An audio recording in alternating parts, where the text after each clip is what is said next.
2023 just up and went. Like, seriously, do y'all remember last year at all? That just straight up disappeared. And sure, maybe I spent most of that time drinking and reflecting, and sure, maybe some of the things that were happening were within my control. Maybe, in fact, all of them were, and maybe the problem is me, and I just don't want to take active steps towards a future that seems a little bit uncertain. But if I did so, I might be happier. And sure, while we're on the topic, why don't I talk about my insecurities? Especially in regards to forming meaningful relationships with people. And sure, maybe one of the issues is I can't talk to women and I'm insecure about that. And yes, maybe if I stopped doubting myself and actually just took 2 steps forward in attempts to make something of my life, things would be different. Maybe if I wasn't so afraid of falling flat on my face and failing, I might actually be a happier person. But alas, here we are at the start of 2024 with nothing to show for it. But I did watch some pretty good anime, so we'll just talk about those. Roll the clip.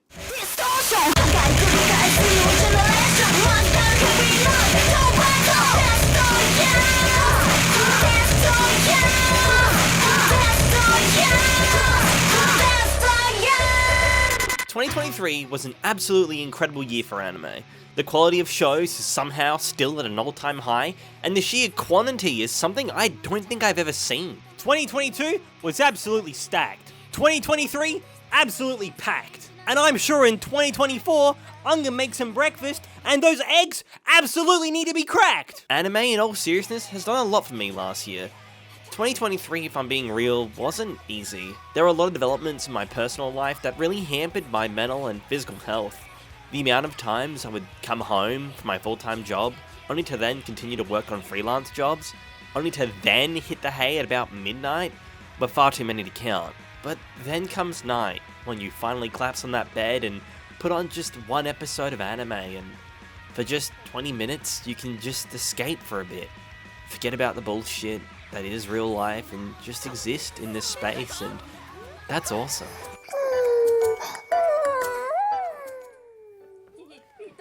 I hate anime.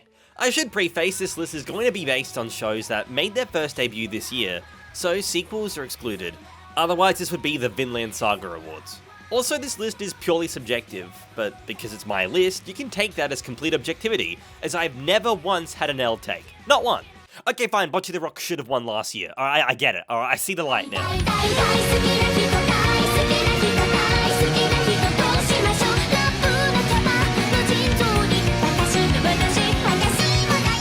Fellas, when I say the word harem, what comes to mind? Got your answer?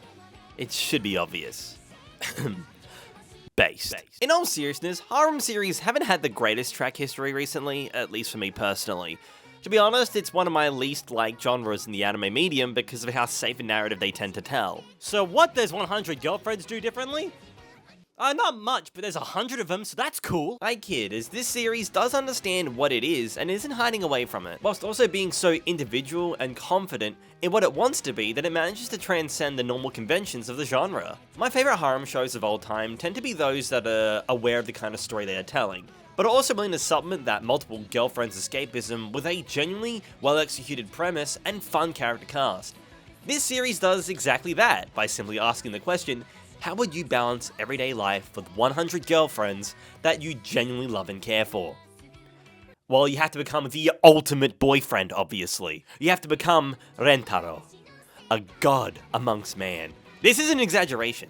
You don't seem to understand. This man's level of riz transcends the pages of the manga and storyboard itself. Rentaro is told by God that he will essentially be given 100 soulmates due to a mistake God made. However, any soulmate he doesn't choose will die.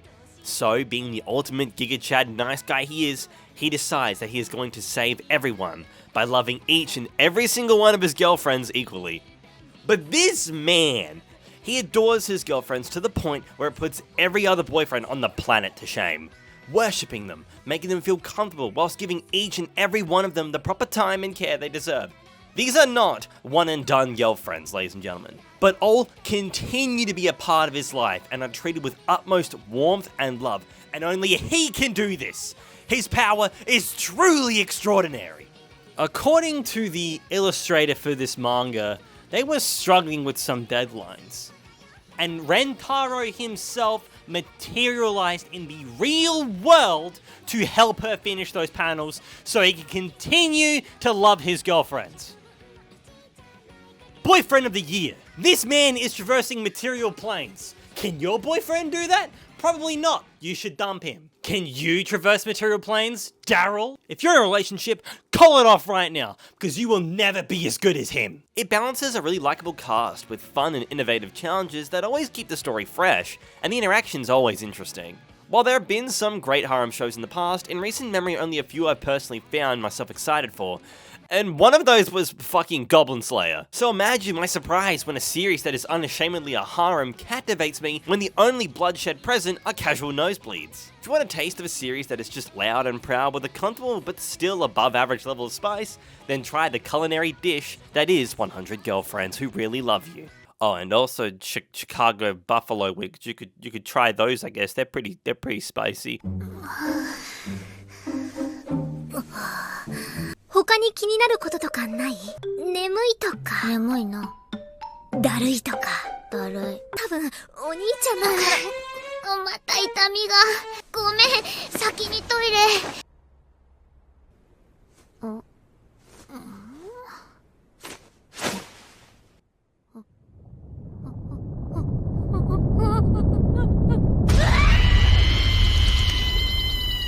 Alright, let me cook. Cute girls doing cute things like enjoying yaoi, sorting out their eroge collection, and having periods. I swear is a really good time. I didn't think a series about an older brother being turned into a younger sister by their younger sister would be anything that really left an impression on me. But Studio Bind really went above and beyond to deliver one of the strangest, and at times downright cursed, yet somehow incredibly wholesome and gripping animes of the year. If that sentence doesn't sell this experience to you, my friend, let me revoke that culture license from you. A series that can balance all of those extremities and make it one of the most enjoyable shows this year is proof that sometimes a little bit of cursed content is what we need. No, not that much cursed. Go back, that's too cursed. ONIMAI is a series that had me genuinely vested in its characters and their circumstances. With Mahiro being a shut-in NEET, they are now dealing with their new body, and their sister Mihari, who is doing everything they can to support their sibling undergoing their transformation, whilst also helping them grow as a person. This series, man, as cursed as some of its visuals might be, it is one of the most endearing and sweetest shows of this year. But it's written so brilliantly, both in its comedy, but above all else, when it chooses to be a bit more serious. You see, when the series aims to just be a little more honest with itself, those are the moments that are genuinely profound. Take that first sequence I showed you. After Mahiro has their first period, she is genuinely terrified, as I imagine most people who experience that would be. The scene plays out and Mihari offers their little sister a heat pad to help them through their struggle, as they have dealt with this situation themselves before. It's a really sweet and honest sentiment to a pretty scary and very real situation, and these moments do happen a lot throughout the series. There are times where Mihari even sees growth in their sibling, seeing them finally leave their room and take responsibility around the house. Going as far to take care of her when she's sick, that leaves even her an emotional wreck. Even I, a 26-year-old man with far too much hair, except on his chest for some reason, the peak male performance, the physique of a god, with testosterone levels that could satisfy Aphrodite. Even I got a little choked up in moments like this. I also have a huge penis. This series is just so brilliant at juggling these really sentimental moments and raw concepts with its really fun and hilarious tone. It's also an incredibly expressive series with character animation expressed with so much charismatic flair. It's without question one of the most visually creative series of the year, and an exponential feat by Studio Bind.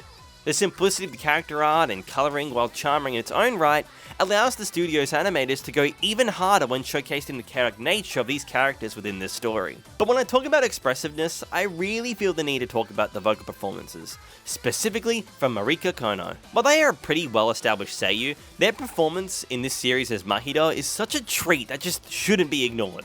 She pours her entirety into the character and delivers an absolutely must-watch experience. Seriously, if you want to do it for her, do it for her!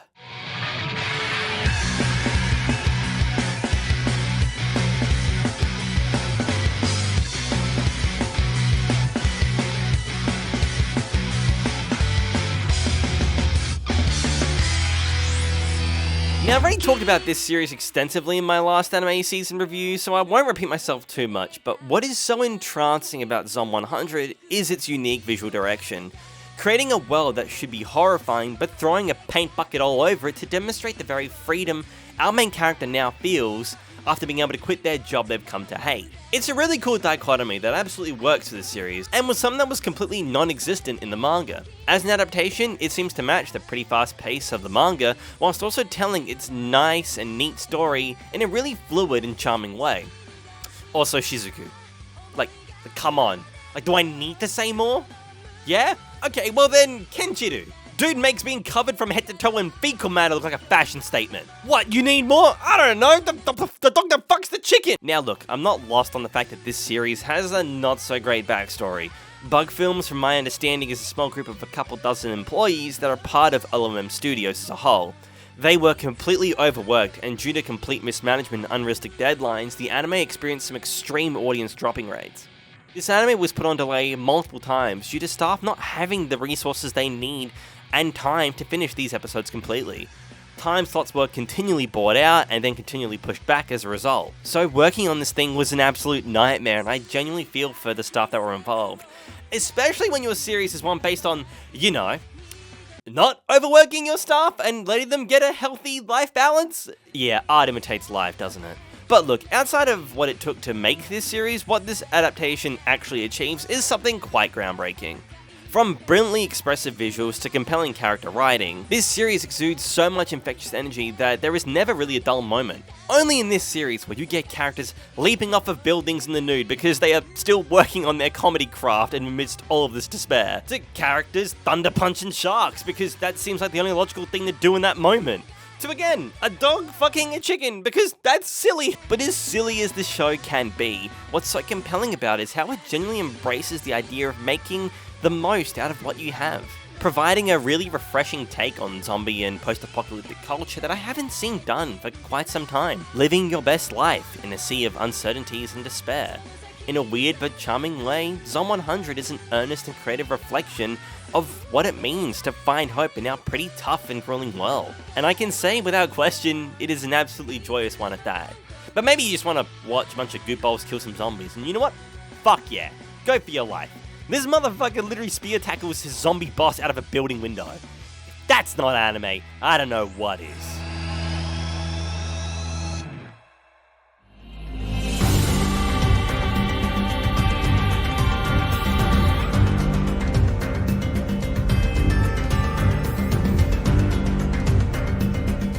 Nier Automata is an anime that I was anticipating since its original announcement.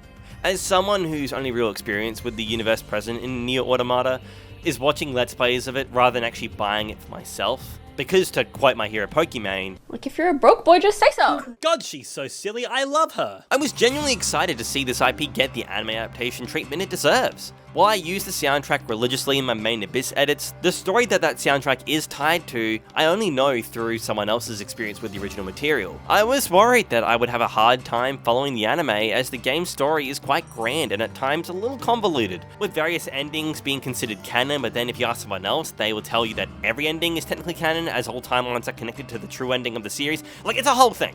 So you ask, how did I fare with the anime adaptation?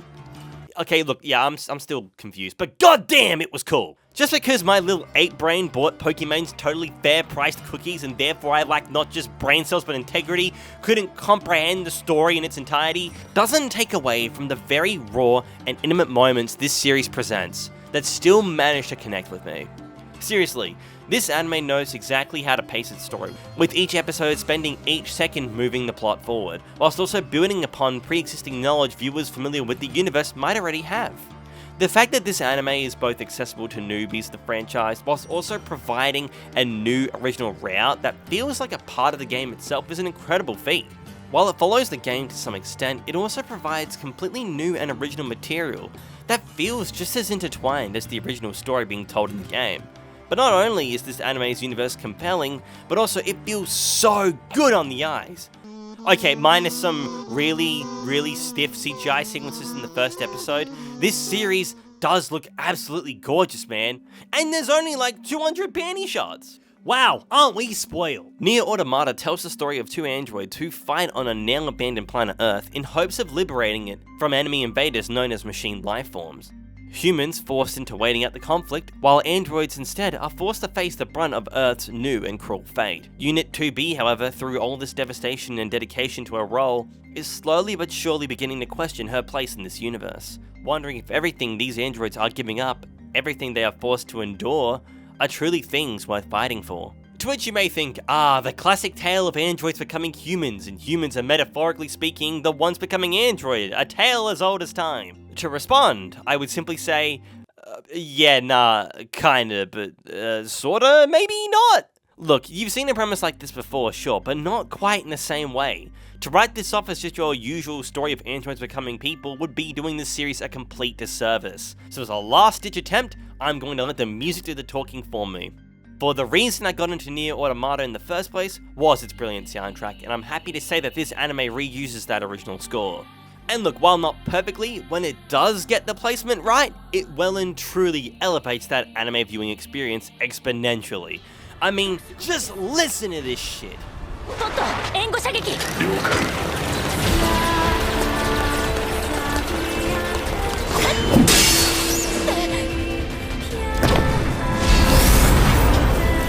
Goosebumps.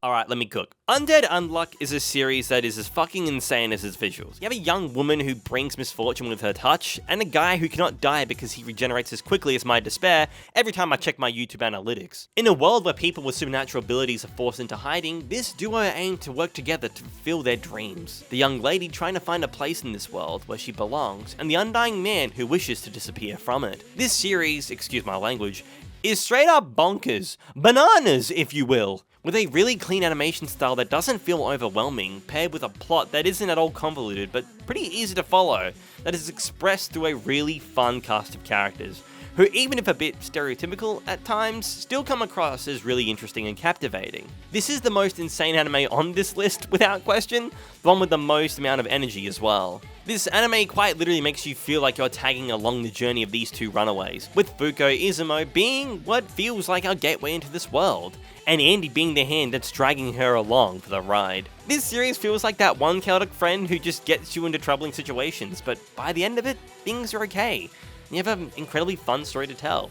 It's like, let's say, I don't know, a random example, you attended a Lord of the Rings birthday themed party and legitimately knew nothing about Lord of the Rings, so you decided to drink a lot to make conversations with others less awkward, and perhaps you stole someone else's costume because you were really drunk? It's that kind of insanity, you know. So anyway, his wee-wee censored? That's weird. Let's focus on that. Yeah, this show is the classic example of keep your door closed because X-rated stuff would be considered easier to explain. While at times the comedy does fall a bit flat for me personally, I cannot deny how much fun the series is as a whole. I really hope going forward it continues to push its narrative a bit more. I feel like it just needs a bit more time and more episodes to really make this franchise one that people can actively recommend. Because while the style is there and the characters are great, it still has yet to break the mold with its premise by giving us an experience unlike any other. Though one thing I will say delivers perfectly is its casting, with brilliant seiyuu performances by the up-and-coming voice actress Moe Kahara, who I've been a fan of since their role as Akari from The Executioner's Way of Life's adaptation, and the legendary Yuichi Nakamura. I think what really helps is that the character of Fuko Izumo is coming to slowly but surely use her abilities effectively, whilst Andy is someone who has completely mastered their own. And rather than teaching her how to use her abilities, he trusts her to make those decisions herself. I think that characterization fits the roles of the seiyus themselves perfectly, really pouring their life experiences into their characters themselves, and you can totally feel that in these two protagonists whenever they're on screen together. But enough sentimentality, I'm a man! Feelings are for sissies! Anger! Let's talk about something more important, something more manly, like a bit more girl love. Yippee.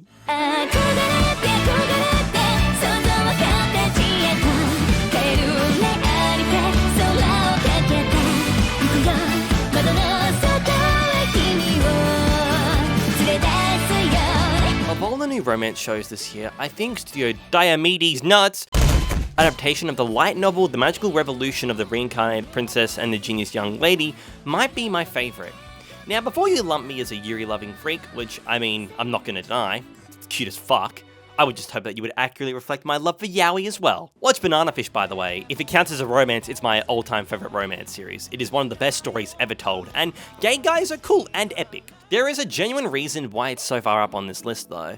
What I find to be the most lovely aspect of this series wasn't its great fight sequences or cute as hell moments, it wasn't even its unique twist on the isekai genre, but what it was instead was its really refreshing pace that allowed its characters to breathe in the world that they are actively experiencing. Characters are portrayed and explored in a digestible and respectful way. This is what an anime adaptation is all about, elevating aspects of the original material in a way that can only be done so through this medium. I should preface that I haven't read the light novel or manga, but from my understanding, this series faithfully adapts it, and only makes a few minor cuts and changes that didn't seem to bother original readers too much. You're given an absolute masterclass example of letting your scenes breathe in relation to character exposition. There are moments where characters will merely just sit together in each other's company and talk about the future, creating a goal for our characters whilst also confirming that they are gradually going closer through physical intimacy, even if only subtly. You spend so much time with these two and see them at their most vulnerable. So when either or are clearly putting on bravados, it's amazing seeing the other person pick up on those types of feelings and act on that pre-existing knowledge. They ponder the right route to navigate those feelings whilst also simultaneously exploring their own. That is compelling character writing and a huge task to juggle. I cannot imagine as a read this would be easy to convey, but with some super clean and transmissible direction, we move through these moments with proper clarity and ease. Okay, look, and then there's the whole brother arc, which is hella bogus fart, but look, outside of that, immaculate storytelling. And even at its weakest, the pace doesn't crumble on itself.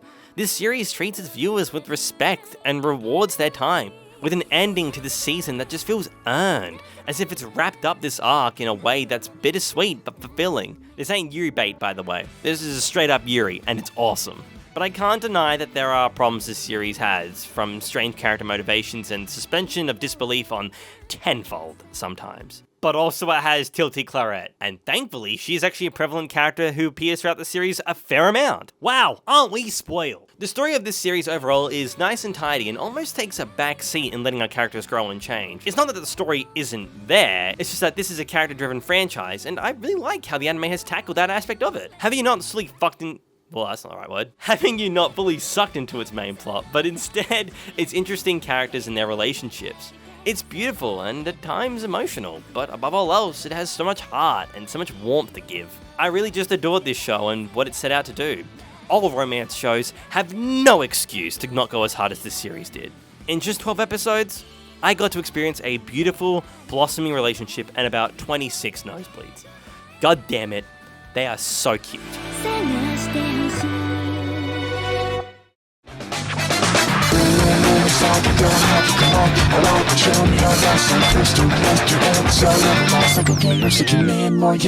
Despite the laughable and misguided views of my anime list, Scott Pilgrim Takes Off is not just an anime, but it's a fantastic one at that. While you don't necessarily need to read and watch the movie, though I would still encourage it so you can absolutely appreciate the series more, Scott Pilgrim Takes Off is an anime that is accessible to both veterans and newbies of the franchise, telling a story that hasn't been told before, allowing characters who didn't get the screen time they deserved in other variations of the story more presentation to grow. This series feels like a missing piece in the Scott Pilgrim universe that fans didn't realize they needed until they got it. But let's say I'm talking to somebody who knows nothing about this franchise. How can I convince you to watch this series?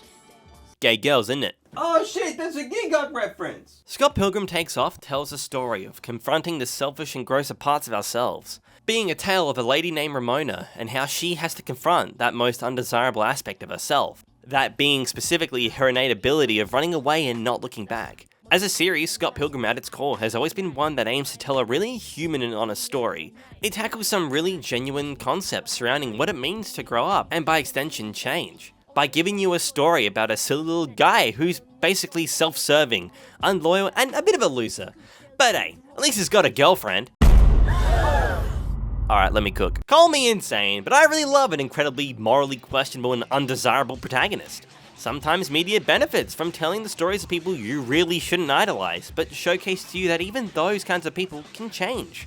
based on personal experiences and the experiences of those around them. While the central character of Ramona isn't anywhere near as morally questionable as Scott, she still does things that are unfair and cruel to other people. She assumes she knows the people in her life well enough and unfairly infers their responses to situations she creates. But in doing so, she completely discounts their feelings. I love that aspect of this franchise so much. It tackles these beautifully tragic and deep truths about the human condition in a way that, on paper, should not work. Seriously, do you know how these characters tackle their trauma? It should be pretty obvious. Arcade fight sequences that are very, very well animated. Because nothing says social progress quite like a good old slap and tickle. This series is just an absolute joy to look at and exudes an unrelenting energy that refuses to let up. Like, look at this shot right here in the opening, huh? They didn't have to animate all these characters, they did so anyway. Why? Because fuck you, that's why. Containing so much personality in its presentation that is consistent with the original comic, but cleaned up in a way that was made to be viewed on a larger screen. This is, in my opinion, the best the franchise has ever looked. Scott Pilgrim takes off as a series where you can have a goth gamer girl girlfriend fight hordes of stunt doubles, a skater bro using nothing but his board and charisma to decimate an army of ninja paparazzi, a millionaire incel versus an Indian emo with the power to summon, and I quote, demon hipster chicks, and make it completely believable. They brought back the original cast from the movies too, which I mean, like, that's just a blessing in its own right. It also features what I believe is the greatest depiction of Knives' character. Seriously, they did her the justice she has been deserving over the course of many iterations of this story, by making her an insane musical genius who truly don't need no man. Because, well, spoiler alert, they killed Scott Pilgrim in the first episode. Scott Pilgrim dies. So what should I find out what that's about? Let's move on to the next thing. No, that's a picture of dog shitting. That's not what I asked for.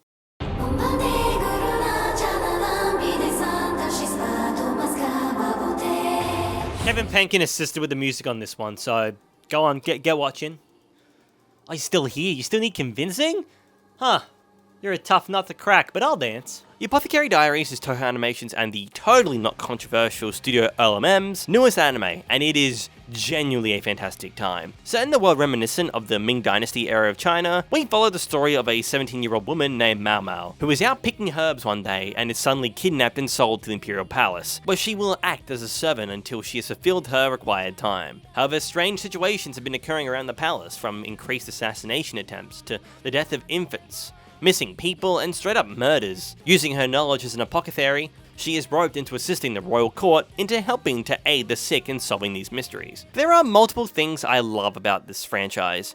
Its make-believe world is one that's grounded and feels real. Its historical setting is nothing short of gorgeous, with beautiful visuals really adding in its rich and traditional feel, despite the fact that this kingdom and universe is completely fiction.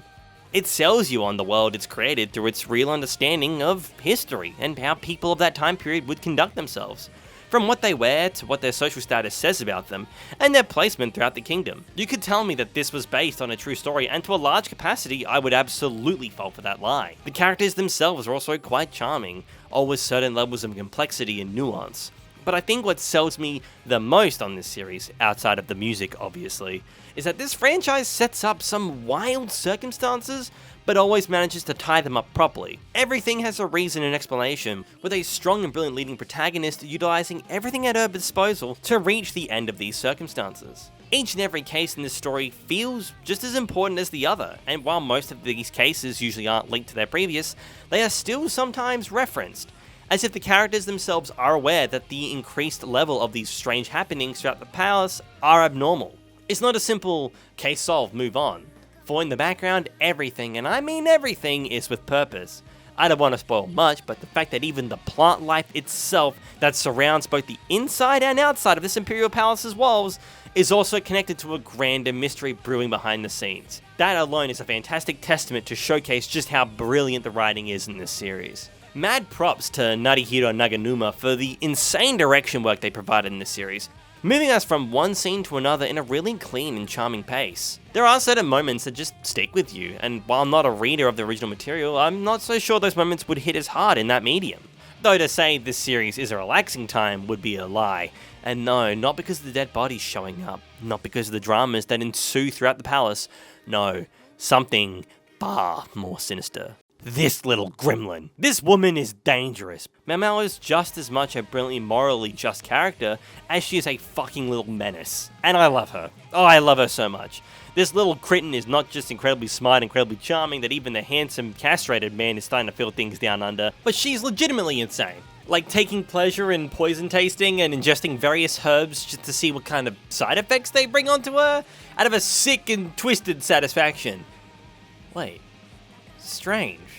She seems to really enjoy scientific progress regardless of what needs to be done to her to achieve it.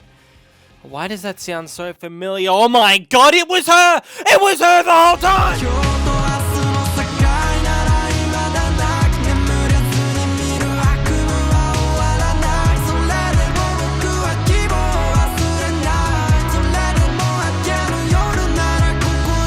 TRIGUN Stampede was a readaptation I had been anticipating for a while.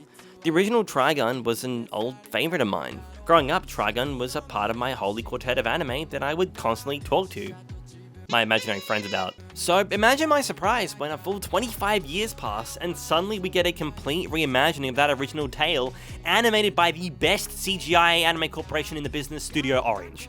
I was ecstatic. I was beyond pumped to see this franchise revisited, and dare I even say, elevated. So I may be in the minority here, but TRIGUN Stampede, I genuinely believe, is the best retelling of the story so far. The original manga and the 1998 anime adaptation of TRIGUN are both really great and solid stories that I still can wholeheartedly recommend, but there's something about this re-envision of the original tale that I think is just hitting all the right marks with me personally.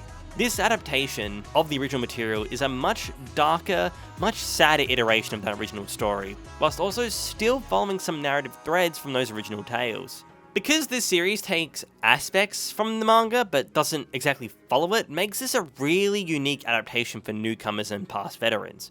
It is, by all accounts, a brand new version of TRIGUN. You see, the appeal of the original TRIGUN has always been, at least for me personally, how in this really vast and destroyed world, there lies a level of fun that resides in the main character Vash. A gunman who has raised a bounty over 60 billion due to his constant appearance, bringing with him an unrivaled level of destruction. It is believed that he is the source of these catastrophes, hence the name Vash the Stampede. Despite his bounty though, he is a pacifist by nature, so when pursued he doesn't kill and tends to run, but because of his pursuers that damage build keeps increasing. Despite everything he continues to smile and continues to do what he can to help other people. That was the main appeal of the originals, watching this really fun and beloved character deal with the chaos that comes with his bounty, and the chaos that comes with his pacifism. That is the main story in a nutshell, but what Stampede does is take that premise and reconfigures its order, whilst also adding original material that just didn't exist in its previous iterations. TRIGUN Stampede is a story that takes place before the events of the original anime, but is not a prequel to that anime. It is a completely new and recontextualized remake, and is a brilliant one at that. This is the most emotionally investing version of the story, told through a much sadder and honest lens. I really love the tone of this show.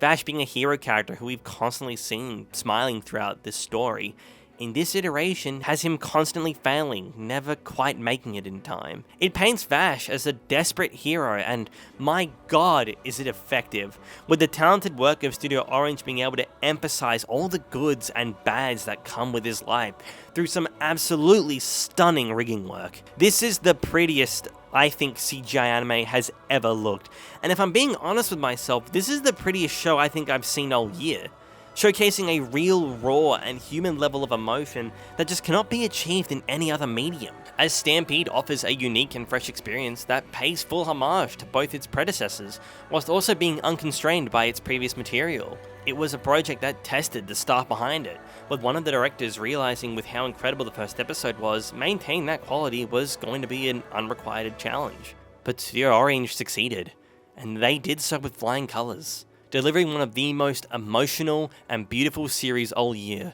with a soundtrack by the legendary Tatsuya Kato that feels like a stampede of emotions, flooding into you with a powerful and captivating force that can only be described as breathtaking. Can we breathe the same way together?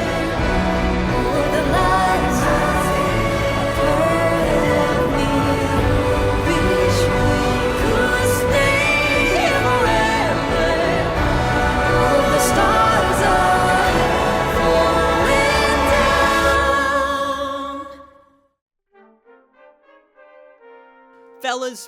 Do you know Astro Boy?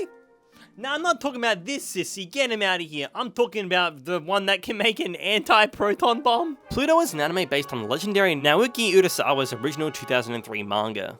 It's a story that takes the concept of the greatest robot on Earth arc in the original Astro Boy series, but reinvents it with a new and dark tone to match, appealing to a more seinen audience. If the Ghost in the Shell and Metropolis had a child, this would be that child, creating some of the most iconic manga of all time, such as Monster and 20th Century Boys. And his take on the Astro Boy universe is nothing short of brilliant, juggling an incredibly large cast whilst also telling what I believe is the best story regarding the coexistence of AI and humans, is something only this man could do. Studio M2, being a relatively new animation studio, also clearly poured their heart and soul into creating a masterful 8-hour mystery sci-fi experience.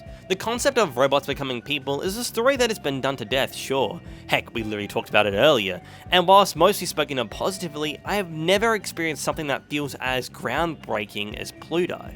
I'm sure there are a lot of great works out there, I don't want to discount them, but PLUTO is just next level, and a really contemporary series, which is why it was so easy to pick up. Focusing on a world where humans and robots coexist, and an unfortunate evil is on the horizon. This world's 7 most powerful robots are seemingly the targets of a murderer, as well as anybody who had an active role in the passing of rights for robots, leaving what appears to be horns behind as a signature of that crime. So, one of those 7 robots, and my personal favourite one, mind you, Gesicht, is put onto the case. A detective robot with an advanced AI in both combat and problem-solving skills. Together with the other remaining robots and potential targets of the murderer, he must find the killer before the others and himself are rid of. That is a fantastic premise. Putting one of the targets at the face of this narrative really adds stakes to each episode. This series is brilliantly stressful, keeping you on edge, and I ain't talking about the coming kind. Whenever another character dies, or even our main lead is put in the firing range, as in classic Urasawa fashion, stress is a natural part of storytelling. PLUTO, at its core, is a beautiful homage to the original Astro Boy, but a mature take on its messages. I have never watched a series where I actively forget that the characters we are experiencing on screen are actually robots. Well, I mean, that is until their hands turn into guns and they fly around the sky and also look like this. But the fact that this anime blends that line between people and robot is precisely why I love it, asking you the very question of why do robots cry? And what does it mean for a robot to cry? As you can tell from the tone of this segment, don't go expecting an insane action-packed series. This is a slow candle fire, but once those last 2 episodes get going, that candle begins to melt at a scientifically improbable rate. I cannot stress the dopamine hit I got when this mystery began to unravel in this last episode.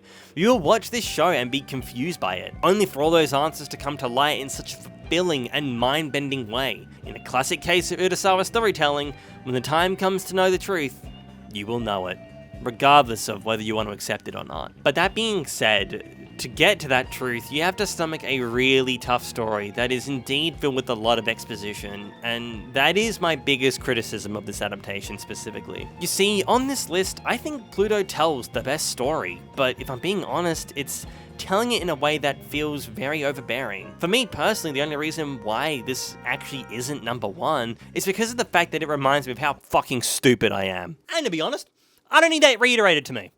I'm insecure as is. There are a lot of characters, all with different motivation and views, but most of these conversations happen to be back to back, and these being hour-long episodes, you have a lot of information to digest in not the most exciting ways. Scenes that breathe are more character-driven ones, but scenes that require context and attention are told in a way that at times is quite suffocating. I imagine this is much easier to digest in a manga where you got your own pace. I think as cool as 8 episodes are, I think this series would have benefited greatly by having more episodes and cutting down that time. That is the only reason why this isn't in first place, by the way. That's just my personal take. Though, if you manage to understand absolutely everything on first watch and just think I'm dumb, congratulations, you're so smart, but I also hate you, and that's out of sheer insecurity on my part. Either way, this show fucking slaps, so if you're in for an emotionally investing narrative with a really cool message, or if you're just an avid fan of dark sci-fi, or maybe you just want to revisit the world of Astro Boy through a more mature and darker lens, then you'll have an absolute field day with Netflix's PLUTO.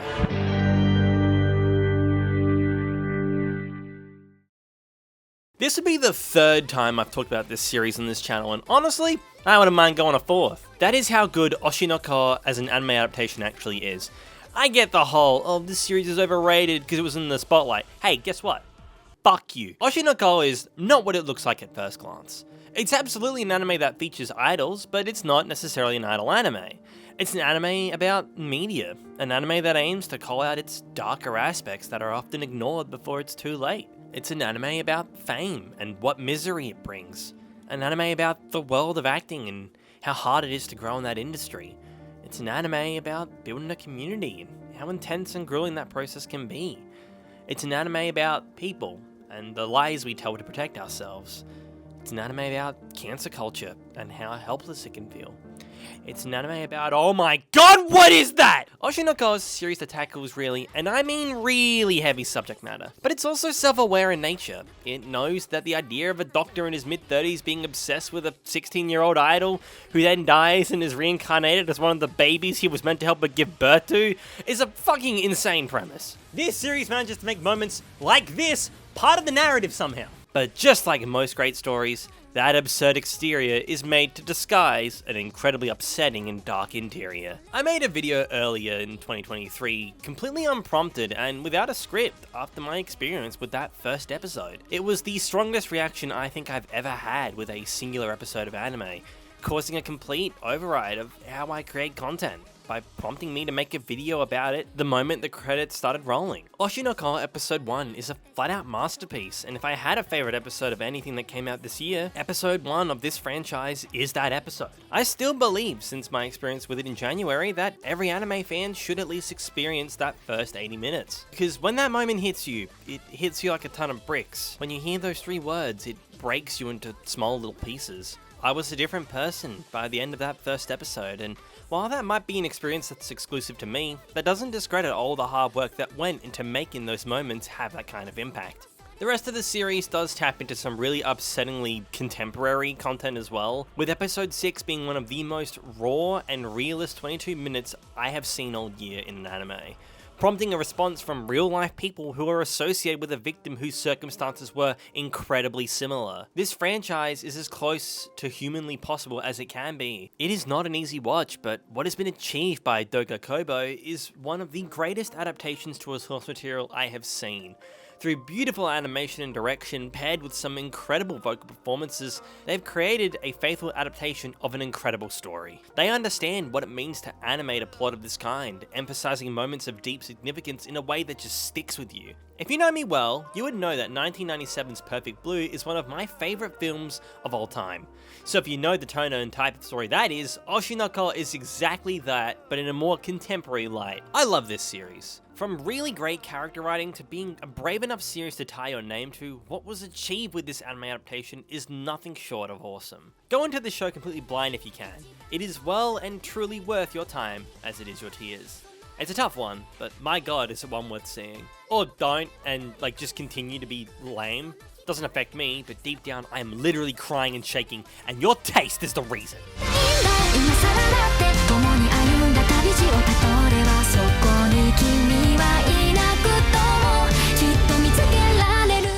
Oh, what's this? You appear to have caught me mid-flex. I might as well continue, I guess. Yeah, unlike your boyfriend, I'm a manga reader, but I'm even cooler than that. I read the physical ones. You see, Frieren is quite a unique experience, one that feels best enjoyed at a slow and comfortable pace. This series takes place over many, and I mean many, years, with the protagonist who has lived through hundreds of them. We explore her world and watch it develop and change over time. The world spins at an alarming rate. Moments that feels like minutes have actually turned into years.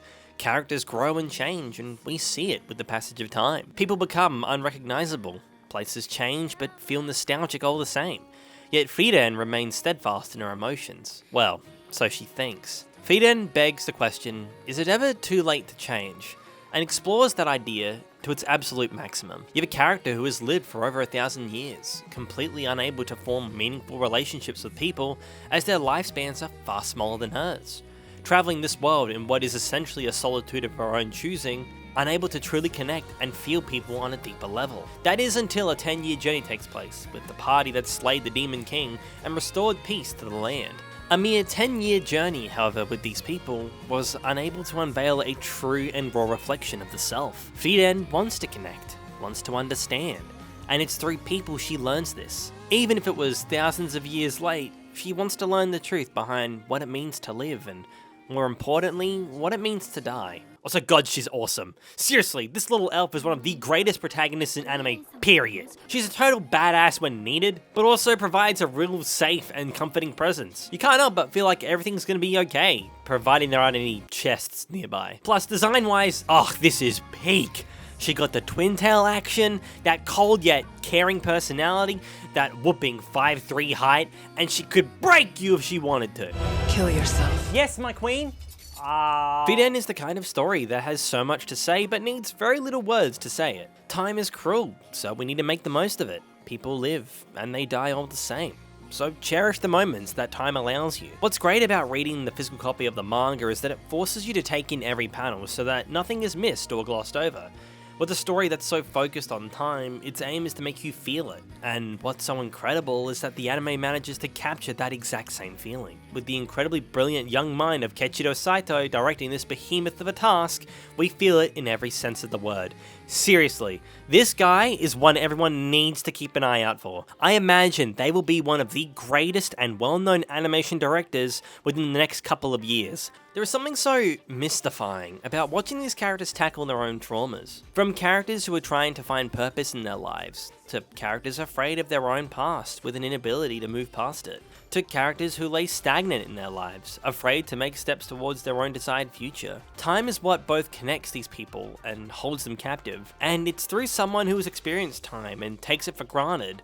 Only someone who struggles to understand it, per se. Only through Frieren are they able to change. And this change is showcased through some of the greatest animation direction I have seen all year. In fact, in my time as an anime fan, with moments of extreme fantasy violence giving the utmost care, and even moments that are far more somber treated with the same amount of attention. The team behind this Goliath of a project is pulling out all the stops and have created what I genuinely believe to be the absolute greatest anime adaptation of its original source material I have ever seen. Which is a bold claim, but I have never seen anything so one-to-one and elevated on so many levels quite like this series. If your eyes need a good moisturizing and your soul could use a little bit of extreme existentialism, check out Frieren's Beyond Journey's End. You will have a wonderfully magical time. Also, there's elf feet. Oh god.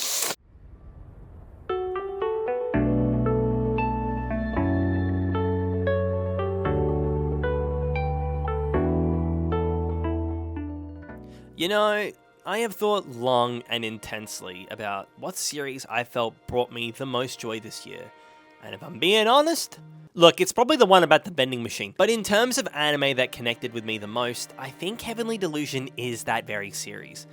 This anime came out of nowhere. In fact, the only reason I knew about it was because someone on my Discord introduced its trailer to me. In one PV, it had invested me in the world of Heavenly Delusion, and then in one episode, it had me sold on the entire series. You see, Heavenly Delusion, despite being only 13 episodes, does a lot with each one, telling roughly 8 stories throughout its main, with the inclusion of one giant one in the background.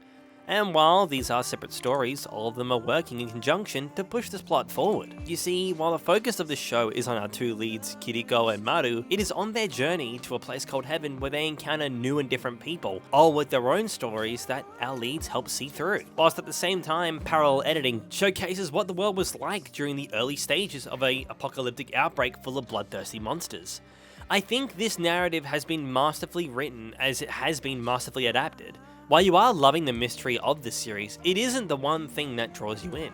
It's a culmination from the absolutely gorgeous art, expressive animation, kick-ass soundtrack, but above all else, it's the stories and how our main cast interacts with those stories. Kiriko and Maru are an absolute pleasure to watch, both incredibly awkward people in nature, but are always looking out for one another despite their circumstances. You care about them so much that watching episode after episode, you can't help but worry about just how scathed they will be by the end of it. And they will.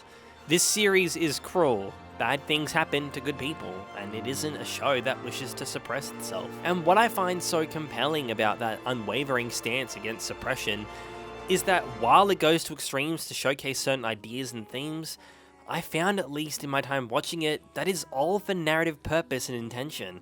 The grittiest as well as rawest moments of this series are what sold me. The boldness that the series is willing to present is, while uncomfortable, incredibly compelling and effective. Though I could go on and on, one thing I really want to talk about are those narratives themselves. I had a friend of mine who isn't at all an anime fan. He caught me watching an episode of Heavenly Delusion and was so curious behind what it is I was actually watching. While he fucked with the premise that I'd explained to him, he wasn't eager to watch it from the start. Bless him, he isn't exactly a patient person, nor is he a weeb. So, trying to get him through a series like this, where the elements of the franchise he would absolutely like best aren't until much later, was going to be a difficult task. So I did something a little sacrilege. I simply told him, if you won't watch it from the beginning, then watch the first half of episode 8 with me. We watched it, and he, without much more context than what I had described earlier, was a broken and sad man by the end of it. He has gone on to become a manga reader like myself, and that is the biggest achievement out of 2023, I think. Well, come on, I know the Metamorphosis animated manga thing I did came out, and that is a masterpiece in its own right, but like, come on! I converted a non-weeb into being a weeb. That's like more impressive than birds. That is the power of this series. It tells such powerful and well-rounded stories that, even without proper context, you can still be swayed and moved by it. Heavenly Delusion wasn't a series that changed me by any means. In fact, it's a series that has moved throughout my leaderboard many, many times. But the more I think about it, the more I continue to fall in love with it. It's cruel, it's upsetting, and it's downright harrowing and unfair at times. But in the midst of all that agony and despair, in the midst of all that suffering and pain, in the midst of that hell itself, lies two awkward goofballs who are in search of heaven. And together, I'm sure they'll find it. Though I'd argue, they already have.